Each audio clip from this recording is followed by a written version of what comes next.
Welcome to ज्ञान coaching centre. आज हम लोग इस वीडियो में साइंस का जो साइंस है हम लोगों को 10th क्लास में पढ़ना है और साइंस को हम लोग देखेंगे। जो साइंस में तीन चैप्टर जो तीन ब्रांच है, बायोलॉजी का, केमिस्ट्री का और फिजिक्स का, तो उसके आज हम लोग जानेंगे कि कौन कौन सा यहाँ टीचर आएंगे पढ़ाने के लिए और एक एक करके सिलेबस देखेंगे। ठीक है ना, कि केमिस्ट बायोलॉजी का क्या सिलेबस है और केमिस्ट्री का क्या सिलेबस है और फिजिक्स का क्या सिलेबस है, किसके लिए भाई? 10th के लिए। कौन से 10th के बच्चों के लिए? जो बच्चे 2025 में मैट्रिक का एग्ज़ाम देंगे। ठीक है, 2024 का एग्ज़ाम ख़त्म हो गया, तो अब हम लोग 2025 पे फोकस करते हैं। और जो भी बच्चे 2025 में एग्ज़ाम देने वाले हैं वो जुड़े रहेंगे हमारे साथ। बाकी किसी भी चीज़ के लिए दिए गए नंबर पे आप संपर्क कर सकते हैं, बिल्कुल आपको हेल्प किया जाएगा। ठीक है, और हम आपको बता दें, साइंस में हम लोग जैसे बात करते हैं तो साइंस जो होता है वो 80 मार्क्स का एग्ज़ाम होता है। उस 80 मार्क्स में तीन पेपर होते हैं, पहला बायोलॉजी का, दूसरा केमिस्ट्री का और तीसरा फिजिक्स का। बायोलॉजी जो है वो हम यानी कि चंदू सर पढ़ा रहे हैं और केमिस्ट्री भी हम ही पढ़ाएंगे।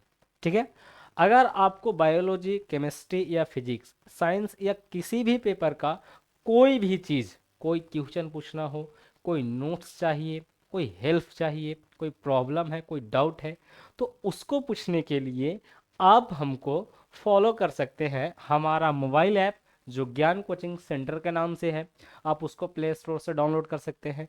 टेलीग्राम चैनल जो ज्ञान कोचिंग सेंटर के नाम से ही है, आप टेलीग्राम पे जाकर के सर्च कर सकते हैं ज्ञान कोचिंग सेंटर, वहाँ पे सारा कुछ अवेलेबल है। या तो आप हमारे व्हाट्सएप नंबर पे जुड़ सकते हैं मैसेज करके। और हमारा इंस्टा आईडी जो ज्ञान कोचिंग सेंटर के नाम से है, आप वहां जाकर के फॉलो कर सकते हैं। ठीक है, फिजिक्स जो हमारे अविनाश सर, अविनाश सर पढ़ा सकते हैं, वेल एक्सपीरियंस टीचर हैं, अच्छे खासे हैं, तो फिजिक्स आपको ये पढ़ाएंगे। फिजिक्स का जल्द ही सिलेबस अपलोड हो जाएगा वीडियो के माध्यम से। ठीक है, तो आज हम लोग जो यहाँ मेनली देखने वाले हैं वो साइंस, उसके बाद हम लोग केमिस्ट्री को देखेंगे। ठीक है, केमिस्ट्री का सिलेबस हम लोग यहाँ पे देखने वाले हैं। ठीक है ना, तो पहले हम लोग बात कर लेते हैं कि साइंस में क्या क्या कितना कितना मार्क्स का पूछता है। तो साइंस की बात करें, टोटल आपका जो एग्जाम होता है बिहार बोर्ड में वो होता है 80 मार्क्स का। कितना मार्क्स का होता है? तो एग्जाम आपका 80 मार्क्स का एग्जाम होता है। इस 80 मार्क्स की अगर हम लोग बात करें तो 80 मार्क्स में 40 मार्क्स ऑब्जेक्टिव होता है। ठीक है, 40 मार्क्स ऑब्जेक्टिव होता है और 40 मार्क्स सब्जेक्टिव होता है। ठीक है, 40 मार्क्स में क्या होता है? सब्जेक्टिव होता है। तो 40 ऑब्जेक्टिव और 40 सब्जेक्टिव होता है। इसमें भी ऑप्शनल होता है तो आप वो देख लीजिएगा, डबल होता है ना। तो 80 मार्क्स का होता है। बाकी 20 मार्क्स इसमें, 20 मार्क्स का प्रैक्टिकल होता है, याद रखेंगे। 20 मार्क्स प्रैक्टिकल होता है जो कि आपको कॉलेज या स्कूल आपको दे देता है। 20 में 18, 17, 16 सबको मिल ही जाता है।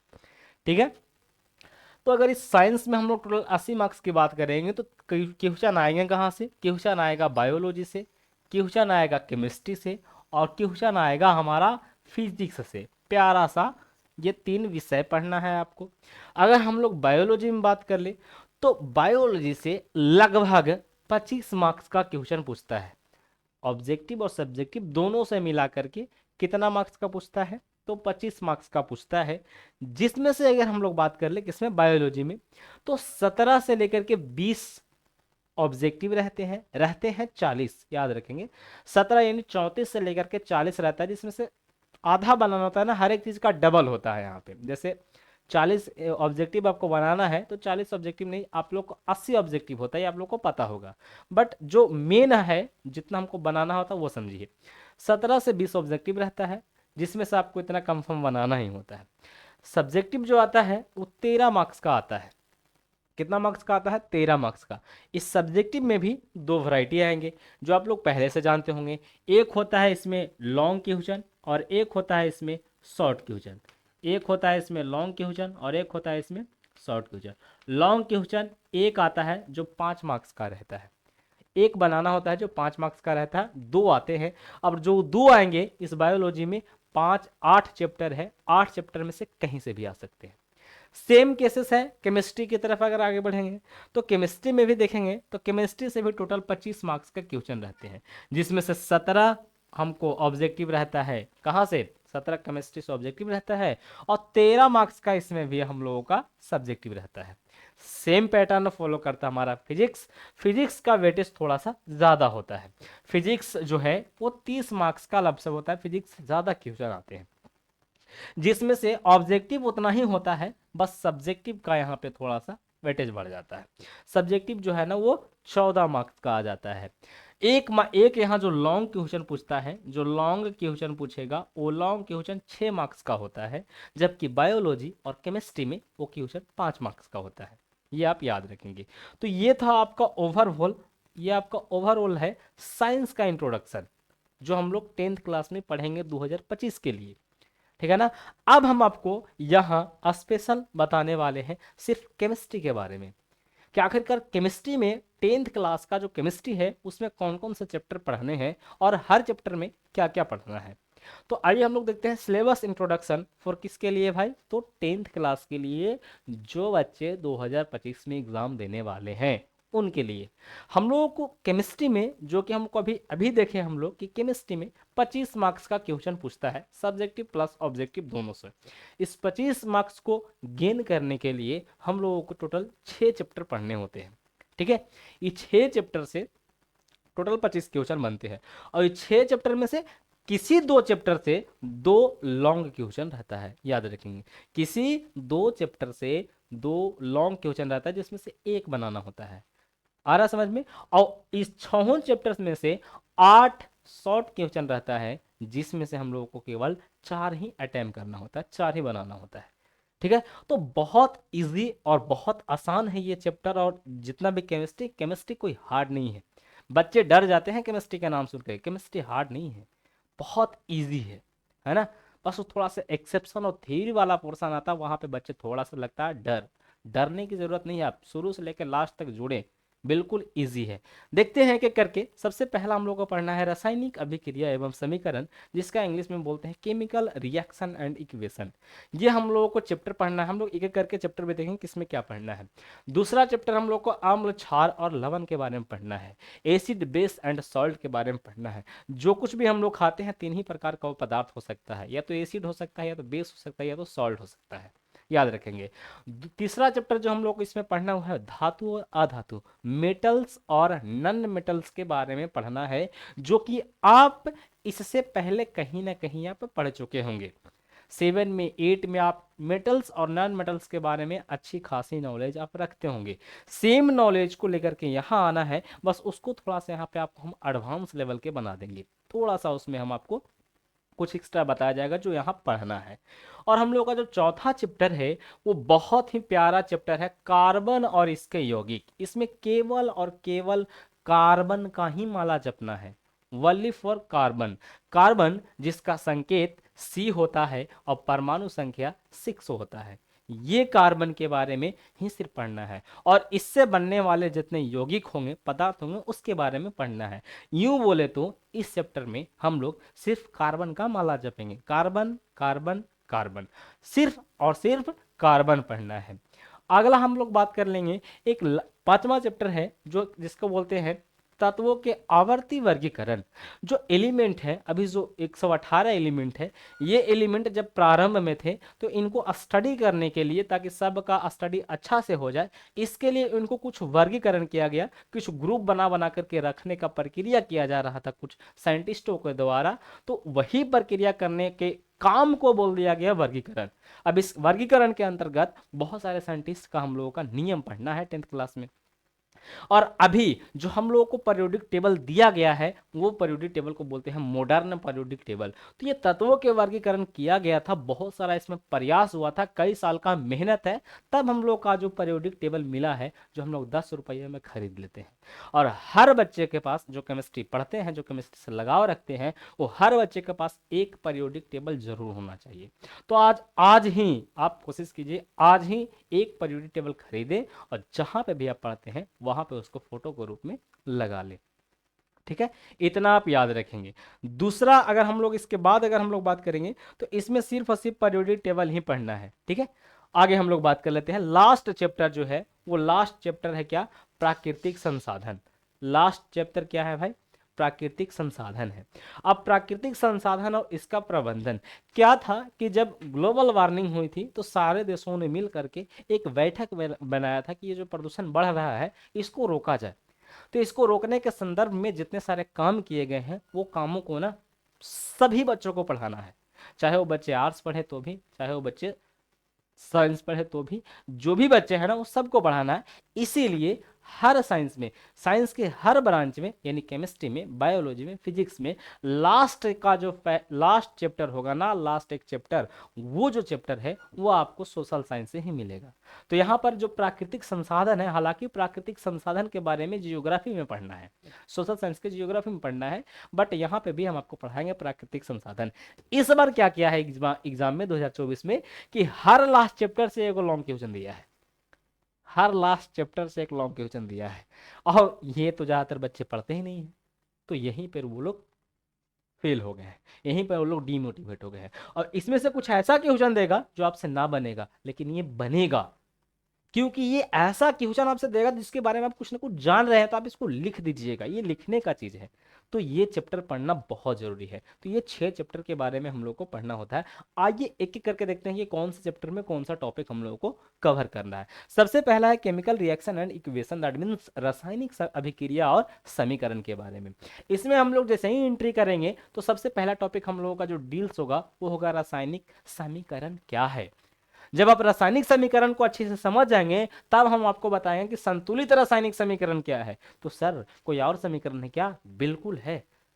रासायनिक समीकरण दो प्रकार का होता है, संतुलित और असंतुलित। तो संतुलित पर ज्यादा फोकस किया जाता है क्योंकि वो ज्यादा एग्जाम में पूछता है।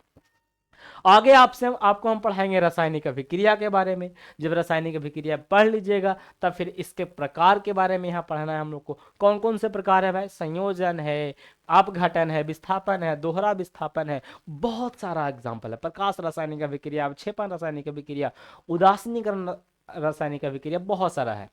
इसमें से दो सबसे इंपॉर्टेंट है जो अलग से इसमें इंडिकेट किया जाता है, उसको बोलते हैं एंडोथर्मिक और एक्सोथर्मिक अभिक्रिया। दैट मीन्स इसको हिंदी में बोलते हैं उष्माक्षेपी और उष्माशोषी रासायनिक अभिक्रिया। ये दो ऐसे रासायनिक अभिक्रिया है जो ज्यादातर क्वेश्चन पूछता है। और लास्ट जो इसमें हम लोग पढ़ेंगे वो पढ़ेंगे ऑक्सीकरण और अवकरण। याद रखिए, ऑक्सीकरण और अवकरण, जिसका दूसरा नाम अपचयन भी होता है। तो ऑक्सीकरण और अपचयन के बारे में हम लोग इसके अंतर्गत पढ़ेंगे। और जब इसको हम लोग अगर कंबाइंड फॉर्म में देखें तो इसी को बोलते हैं बाबू रेडॉक्स अभिक्रिया। और ये रेडॉक्स अभिक्रिया पढ़ना बहुत ज्यादा जरूरी है। रेडॉक्स अभिक्रिया पढ़ना ही पड़ता है। रेडॉक्स अभिक्रिया अगर आप पढ़ लीजिएगा तो आपको समझ में आएगा कि रेडॉक्स केमिस्ट्री क्या है। रेडॉक्स अभिक्रिया का ही एक मेन चीज है केमिस्ट्री। ये आगे आपको बहुत काम आएगा। तो पहला चैप्टर में हम लोग इतना टॉपिक पढ़ेंगे तो पहला चैप्टर क्या हो जाएगा? खत्म हो जाएगा। आगे हम लोग बात करें तो आगे हम लोग को पढ़ना है चैप्टर नंबर 2 में अम्ल, भस्म और लवण के बारे में, जिसमें सबसे पहला जो टर्म हम लोग पढ़ेंगे वो पढ़ेंगे H+ आयन क्या होता है और OH- आयन क्या होता है, और इनकी जब उपस्थिति होगा तो पदार्थ कैसा बिहेव करेगा। अगर H+ होगा तो पदार्थ अम्ल के जैसा बिहेव करता है, OH- होगा तो पदार्थ क्षार के जैसा बिहेव करता है, और कुछ नहीं होगा तब पदार्थ अम्ल के जैसा, सॉरी, लवण के जैसा बिहेव करता है। तो इसके बारे में हम लोग जानेंगे। फिर हम लोग इसके अंतर्गत पढ़ेंगे उदासीनीकरण के बारे में, जिसका थोड़ा सा डील्स हम लोग पहला चैप्टर में भी कर लेते हैं। उसके बाद इसमें जो मेन चीज पढ़ना है, इसके बाद इसमें देखिए, इसमें एक चीज आपको पढ़ना है, आपको पीएच स्केल के बारे में ज्ञान लेना है। यही है पीएच स्केल, आप देख पा रहे होंगे पीएच स्केल, ठीक है। ये पीएच स्केल के बारे में आपको ज्ञान लेना है, जिसको दिए थे सोरेनसन नाम के एक वैज्ञानिक ने, ठीक है। पीएच स्केल को 1907 ईस्वी में सोरेनसन नाम के एक वैज्ञानिक ने इसको खोज किया और इसको दिए थे। तो इसके बारे में भी हम लोग हंसते। इस पे जो रीडिंग है वो रीडिंग 0 से प्रारंभ होता है और चल करके 0 से प्रारंभ होता है और 14 तक वो जाता है, 14 तक वो जाता है। बीच पॉइंट को 7 लिया जाता है, बीच पॉइंट को 7 लिया जाता है। मतलब 0 से 7 से कम, 0 से ज्यादा 7 से कम होगा तो वो अम्ल कहलाता है, 7 होगा तो लवण कहलाता है, 7 से लेकर के 14 तक होगा तब वो क्षार कहलाता है। याद रखेंगे, एग्जैक्ट 7 होगा तो लवण, 7 से कम तो अम्ल और 7 से ज्यादा तो क्षार कहलाता है। किसी भी पदार्थ का पीएच मान कभी भी 14 से ज्यादा नहीं हो सकता है। ये आपको इसमें हम लोग अच्छे से पढ़ेंगे। याद रखेंगे। आगे देखते हैं, आगे टॉपिक है कि हमारे दैनिक जीवन में पीएच मान क्या महत्व रखता है। ये एकदम डायरेक्ट लॉन्ग क्वेश्चन में पूछ देता है कि दैनिक जीवन में पीएच मान का महत्व को बताएं। ये आपसे डायरेक्ट पूछ देगा। ठीक है, आगे बढ़ते हैं। इसमें कुछ प्रमुख लवण के बारे में पढ़ना है। जैसे प्रमुख लवण आपको पढ़ना होगा ब्लीचिंग पाउडर के बारे में, बेकिंग सोडा के बारे में, वॉशिंग सोडा के बारे में, प्लास्टर ऑफ पेरिस, और इस सब को कैसे बनाया जाता है, कैसे इनका क्या क्या उपयोग है, उसके बारे में इसमें हम पढ़ेंगे। हम लोग धोने वाला सोडा, खाने वाला सोडा, ये सब सारे कुछ इसी के अंतर्गत पढ़ना है, याद रखेंगे। आगे हम लोग देखते हैं चैप्टर नंबर 3। चैप्टर नंबर 3 में हम लोग को पढ़ना है धातु और अधातु के बारे में, मेटल्स और नॉन मेटल्स के बारे में। तो सबसे पहले हम लोग इसका पढ़ेंगे धातुई गुण, वही बिल्कुल धातुई गुण हम लोग पढ़ेंगे। इसका गुण पढ़ेंगे, धातु और अधातु का गुण, कि धातु चमकदार होता है, धातु को पीटने पर आवाज आता है, टूटता नहीं है, अधातु चूर चूर हो जाता है। तो ये सारा पॉइंट हम लोग इसी के अंदर का डील्स करेंगे। फिर हम लोग पढ़ेंगे धातुओं के लिए प्रतिक्रियाशीलता श्रेणी। धातुओं के लिए ताकत के आधार पे उनको एक अरेंज किया गया है श्रृंखला में, किसको टॉप पे रखा गया है, किसको बीच में रखा गया है, किसको नीचे रखा गया है, किसको किसके बाद रखा गया है। ये सारी चीजें जो है वो हम लोग इसके अंतर्गत पढ़ेंगे। फिर हम लोग पढ़ेंगे धातु कर्म। फिर हम लोग पढ़ेंगे धातु कर्म के बारे में। धातु कर्म के बारे में जब पढ़ेंगे ना, तो धातु कर्म का मतलब होता है खराब पदार्थ से धातु निकालना। अब जिस खराब पदार्थ से धातु निकालते हैं उस खराब पदार्थ को कहते हैं अयस्क, खनिज या अयस्क। तो अयस्क से धातु को निकालने की जो प्रक्रिया होता है वही कहलाता है धातु कर्म। सबसे फेमस प्रक्रिया देखिए यहाँ पे ये है, इसको बोलते हैं विद्युत चुंबकीय। ये विद्युत चुंबकीय प्रक्रिया है जिसमें अयस्क से धातु निकाला जाता है। क्या है, पढ़ेंगे तो बिल्कुल आप लोगों को बिल्कुल क्लियर समझ में आ जाएगा। फिर हम लोग पढ़ेंगे धातु का निष्कर्षण, वही धातु का निष्कर्षण। फिर हम लोग इसमें छोटा सा एक पॉइंट पढ़ना है, जंग लगना। जंग लगना से बहुत क्वेश्चन पूछता है, जंग लगना और इसका रोकथाम, इसको रोकने का उपाय। तो ये हम लोग का तीसरा चैप्टर था। हम लोग देखते हैं अब छोटी सी चैप्टर हम लोग का कौन सा भाई, चैप्टर नंबर 4। इसमें केवल कार्बन के बारे में पढ़ना है। तो कार्बन के बारे में जब पढ़ेंगे तो कार्बन से जितना यौगिक बनता है उस यौगिक को बोलते हैं कार्बनिक यौगिक। तो हम लोग कार्बनिक यौगिक के बारे में पढ़ेंगे। हम लोगों के बॉडी में बाबू ज्यादातर पदार्थ क्या है, कार्बनिक यौगिक है। जो काम की चीज है वो कार्बनिक यौगिक है, अकार्बनिक भी है जो ज्यादातर काम के है वो। फिर हम लोग इसमें पढ़ेंगे, इसमें जो हम लोग पढ़ेंगे वो पढ़ेंगे क्रियाशीलता समूह पढ़ेंगे, क्रियात्मक समूह पढ़ेंगे, जिसके अंतर्गत हम लोग जैसे ही आएंगे तो हम लोग पढ़ेंगे हैलोजन के बारे में, एल्कोहल के बारे में, केटोन के बारे में पढ़ेंगे। एल्डिहाइड होता है, एल्काइन होता है, एल्काइन होता है, एल्कीन एल्केन एल्काइन होता है, उसके बारे में हम लोग इसी के अंतर्गत पढ़ते हैं। फिर हम लोग पढ़ेंगे बाबू 2 पॉइंट छोटा सा, संतृप्त हाइड्रोकार्बन और असंतृप्त हाइड्रोकार्बन का से आप क्या समझते हैं वो पढ़ लेंगे। तब हम लोग पढ़ेंगे यहाँ पे ऑक्सीजन। ठीक है, ऑक्सीजन, जोड़ो और प्रतिस्थापना। फिर दहन पढ़ेंगे। दहन हम लोग किसमें पढ़ लेंगे, मोमबत्ती में। ऑक्सीजन जब आपको पता है कि दहन का मतलब जलना, जलता कोई चीज तभी है जब वहां पे ऑक्सीजन गैस रहता है। ठीक है, आप यहाँ पे देख पा रहे होंगे, यही पढ़ना हम लोग। ये आप लोग को क्लियर नहीं नजर आ होगा, कोई बात नहीं है। इसको हम पीडीएफ आप लोगों को टेलीग्राम पे मिल जाएगा, तो आप टेलीग्राम चैनल को जरूर ज्वाइन कर लें। ठीक है, आगे बात करते हैं। फिर इसमें पढ़ना है एथेनॉल के बारे में, एथेनॉइक के बारे में, फिर साबुन के बारे में पढ़ना है, और इसी में पढ़ना है डिटर्जेंट पाउडर के बारे में, यानी कि सर्फ के बारे में। इसी के अंतर्गत हम लोग को पढ़ना है। तो साबुन और सर्फ इसका एक मोस्ट इंपॉर्टेंट टॉपिक हो जाता है। और अगला जो चैप्टर है वो है 5वां चैप्टर। और 5वां चैप्टर में आप इसको देख पा रहे होंगे, आधुनिक आवर्त सारणी, मॉडर्न पीरियोडिक टेबल। ये हर बच्चे के पास होना चाहिए। सभी बच्चों के पास मॉडर्न पीरियोडिक टेबल जरूर होना चाहिए, इतना आप लोग याद रखेंगे। तो ये था मॉडर्न पीरियोडिक टेबल। ठीक है, याद रखेंगे मॉडर्न पीरियोडिक टेबल ही हम लोग इस चैप्टर में पढ़ेंगे। बट देख लेते हैं टॉपिक कौन कौन सा है। सबसे पहले हम लोग तत्वों का वर्गीकरण करेंगे। ठीक है, तत्वों का क्या करेंगे, वर्गीकरण करेंगे। फिर वर्गीकरण का क्या क्या नियम है, जैसे न्यूलैंड का अष्टक नियम, मेनली का आवर्ती नियम, और भी है डोबेरेन का तिर्यक नियम, वो सारे नियम को देखेंगे। फिर हम लोग इसके अंतर्गत पढ़ेंगे आधुनिक आवर्त सारणी यानी modern periodic table. Modern periodic table में काहे तत्वों को रखा गया, यहाँ पे ऊपर टिल्हालियन काहे है, यहाँ पे एक टिल्हालियन काहे बना हुआ है भाई, नीचे दुगो क्या कर रहा है, ये दोनों नीचे का क्या काम है, ये बीच में बुल्लू बुल्लू काहे है, इधर इस सब का रंग बिरंग का क्या कार्य है, ये सारे कुछ हम लोग इसी चैप्टर के अंतर्गत अच्छे से डील्स करेंगे, ठीक है ना। तो जैसे ही इसको पढ़ेंगे बहुत मजा आएगा। और लास्ट चैप्टर जो है, जो हम जैसा कि आप लोग को बताया, बस हम लोग को लास्ट चैप्टर पढ़ना है संसाधन के बारे में। संसाधन में भी हम लोग को ज़्यादा पढ़ना है यहाँ जंगल के बारे में, वन के बारे में पढ़ना है, सिर्फ वन के बारे में। तो प्राकृतिक संसाधन को देखेंगे, प्राकृतिक संसाधन किसको कहते हैं। फिर अगर प्राकृतिक संसाधन जैसे हम लोग मानते हैं कोयला, प्राकृतिक संसाधन एक कोयला है, तो कोयला को हम लोग ज़्यादा से ज़्यादा बचाने के लिए क्या क्या करेंगे, तो जो काम करेंगे उसको बोलते हैं प्रबंधन। तो उसका प्रबंधन का कुछ उपाय देख लेंगे। फिर हम लोग जंगल के बारे में पढ़ लेंगे कि जंगल अगर नहीं रहेगा तो क्या नुकसान होगा। फिर जंगली जीव से हम लोग पढ़ेंगे कि अगर जंगल को काट दिया जाए तो जंगली जीव पर क्या प्रभाव पड़ेगा। इस बार क्वेश्चन पूछा था कि वन के कटाई से वन जीवों पर क्या प्रभाव पड़ता है, ये लॉन्ग क्वेश्चन में पूछ दिया था, है ना। वन के कटाई से वन जीवों पर क्या प्रभाव पड़ता है। फिर हम लोग पढ़ेंगे सभी के लिए जल, सभी के लिए जल कितना महत्वपूर्ण रखते हैं, यानी जल संसाधन के बारे में भी हम लोग इसके अंतर्गत पढ़ेंगे। तो ये कुल आपको मिला करके 6 चैप्टर है जो आपको केमिस्ट्री में पढ़ना है। कितना मार्क्स के लिए, तो हम लोग को मार्क्स के लिए पढ़ना है 25 मार्क्स के लिए। और 25 मार्क्स जो है वो आपको बहुत इंपॉर्टेंट है, 25 मार्क्स याद रखिएगा। लास्ट हम आपको एक बार फिर से कहते हैं, आप हमारे साथ जुड़ सकते हैं हमारे मोबाइल ऐप ज्ञान कोचिंग सेंटर, टेलीग्राम चैनल ज्ञान कोचिंग सेंटर, व्हाट्सएप नंबर 6209646495 पे। फिर हम लोग हमारा जो इंस्टा आईडी है वो आप वहाँ फॉलो कर सकते हैं ज्ञान कोचिंग सेंटर के नाम से, ठीक है।